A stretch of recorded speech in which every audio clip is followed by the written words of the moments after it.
নিয়ে চলে এসেছি বেলের ভাপা পিঠে। এটা হয়তো তোমরা কোনোদিনও আগে খাওনি বা দেখোওনি। একবার বাড়িতে বানিয়ে এভাবে খেয়ে দেখো, হেভি লাগে খেতে। আমিও প্রথমবার ভেবেছিলাম যে টেস্ট হবে না মনে হয়, তারপরেও সাহস করে বানিয়েছি। এত টেস্ট হয়েছে কি আর বলবো তোমাদেরকে।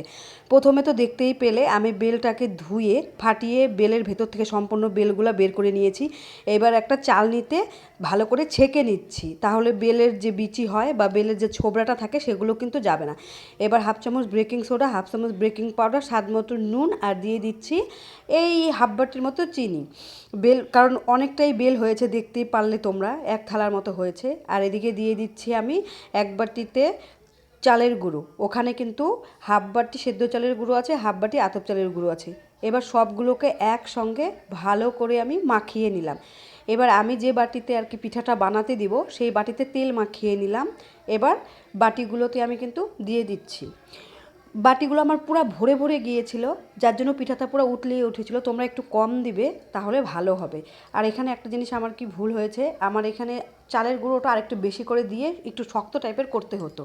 পিঠাটা কিন্তু দারুণ হয়েছে খেতে, কিন্তু ঝোলা টাইপের হয়েছে। এভাবে একবার বাড়িতে বানিয়ে খেয়ে দেখো, দারুণ লাগবে।